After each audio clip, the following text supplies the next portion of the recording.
The hill that contains Batu Caves is made of limestone, 400 million years of calcium carbonate compressed and carved by rain and time into the cave system that exists today. And limestone, in the early 20th century in British Malaya, was an extraordinarily valuable industrial material.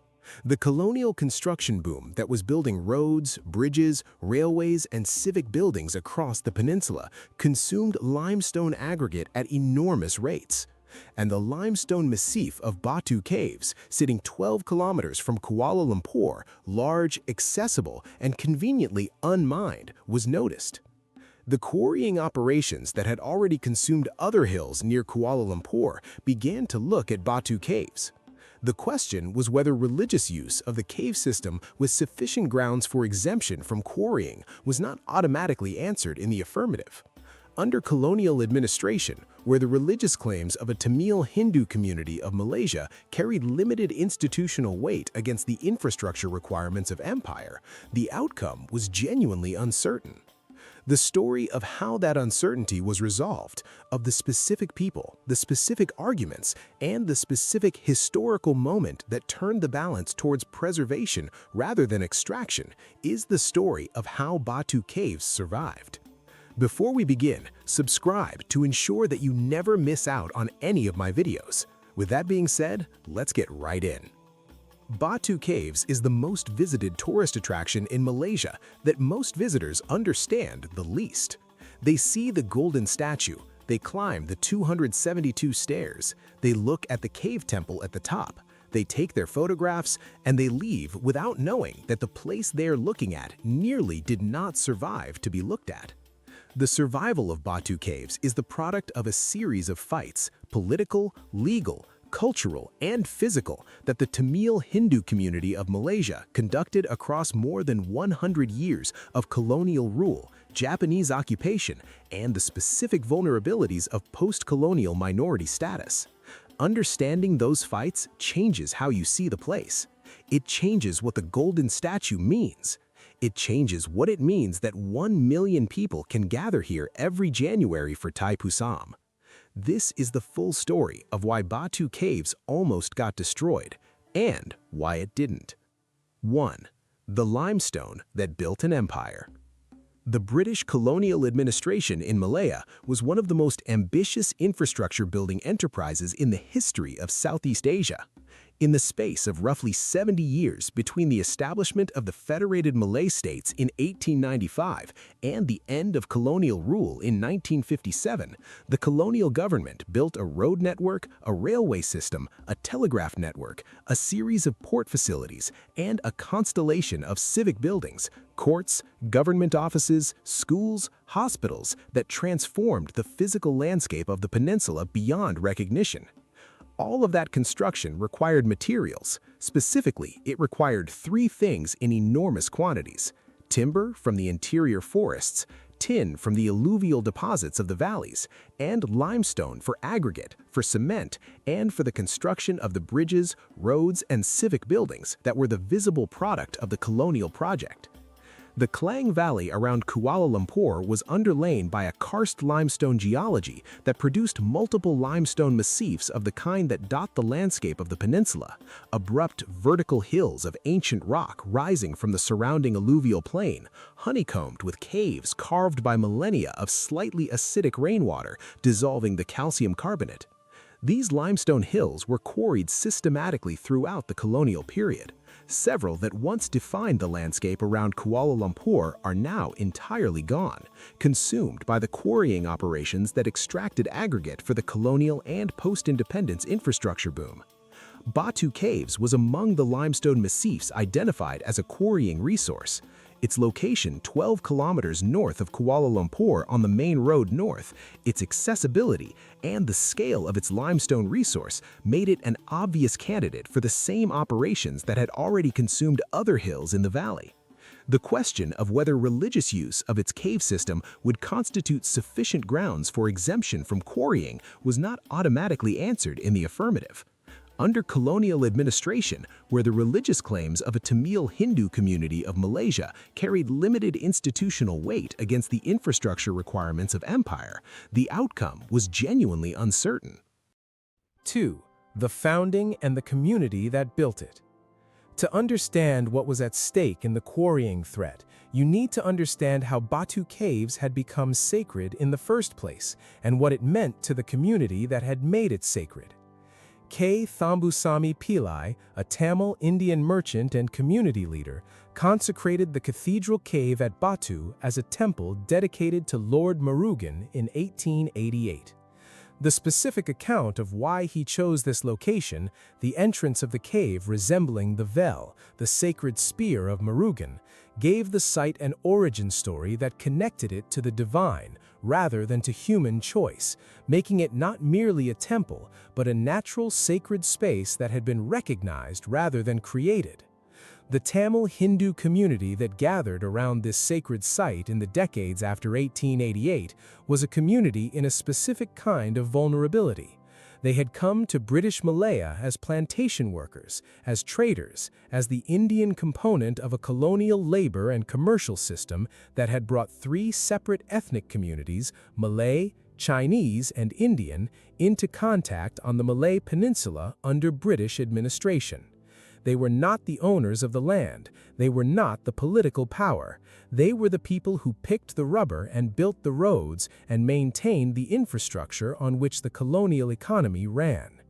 The temple at Batu Caves was one of the few institutions that belonged entirely to this community, not built by the British, not serving British administrative purposes, not contingent on British tolerance in the way that employment and housing and most daily life was. It was theirs, built by them, funded by them, organized by them, and carrying a theological significance that connected them to a tradition that predated British Malaya by thousands of years. The threat to the limestone massif was therefore not merely a threat to a physical structure, it was a threat to the one piece of sacred ground the community had secured in a country that was not their own. 3. The quarrying threat. How close it came. The specific history of the quarrying threat to Batu Caves is documented in colonial records, in the archives of the Tamil Hindu community organizations that fought the proposals, and in the accounts preserved by the Batu Caves Temple Trust.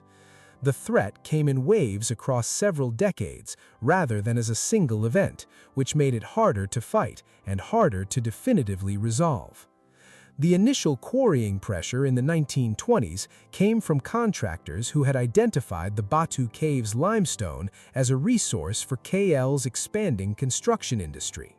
The colonial authorities were petitioned by community leaders to exempt the cave complex from quarrying on religious grounds.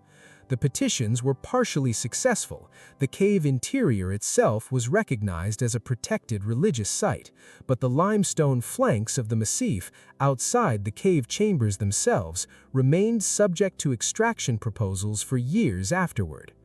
The argument that the community's representatives made was not primarily a legal argument. The legal framework of colonial administration did not provide robust protections from minority religious sites that were not officially established or endowed. The argument was a cultural one, that the site's religious significance to a large community of taxpayers and productive workers in the colonial economy represented a legitimate claim that the administration should honor, not because the law required it, but because the administration's own legitimacy depended on a baseline of respect for the religious customs of the communities it governed. This argument was made repeatedly by different community leaders across different phases of the threat. It was supported by some sympathetic British administrators and opposed by others. It was strengthened each time Thaipusam drew larger numbers, because the scale of the festival demonstrated the depth of the community's attachment to the site in terms that colonial administrators could understand, and that made the political cost of ignoring the attachment visible. The Japanese occupation of 1942 to 1945 introduced a different kind of threat. The Japanese military administration's treatment of the Indian community in Malaya was complicated. The Indian National Army collaboration with Japan against Britain created a specific political dynamic that affected how Indians in Malaya were treated during the occupation. The temple at Batu Caves was not destroyed during the occupation, but its community was subjected to the same disruption and deprivation that affected all civilian populations under Japanese military rule. The maintenance of the temple through this period was itself an act of community resilience. The return of British rule after the occupation and the subsequent path to independence brought new challenges. The Malayan emergency, the communist insurgency that began in 1948, created security pressures that affected access and use of sites outside the main urban areas. The Batu Caves area, on the northern approach to Kuala Lumpur, was at times subject to the curfews and movement restrictions that characterized life in the emergency period. Community religious practice, including the Thaipusam pilgrimage, had to be negotiated with the security apparatus. 4. Independence and the constitutional question. Malaysian independence in 1957 resolved some of the questions about Batu Caves security and created new ones. The Federal Constitution of Independent Malaya and subsequently Malaysia included explicit protections for freedom of religion that the colonial legal framework had not provided. Article 11 of the Constitution guaranteed every person the right to profess and practice their religion, and this constitutional protection gave the Tamil Hindu community's claim on Batu Caves a legal foundation that the colonial period had lacked. But constitutional protection and practical security are not the same thing.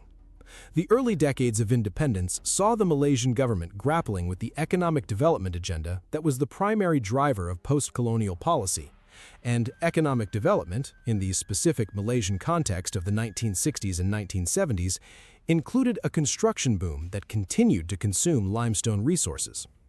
The same pressures that had threatened Batu Caves in the colonial period did not disappear with independence. They changed their institutional form. The specific protection of Batu Caves in the independence period was achieved partly through the Temple Trust's increasingly assertive legal and political engagement, and partly through the growing recognition by Malaysian governments that the site's religious and cultural significance and the political consequences of failing to protect it were substantial. Batu Caves was becoming internationally known. Thaipusam was attracting not just the Tamil community, but observers and visitors from across Malaysia and beyond.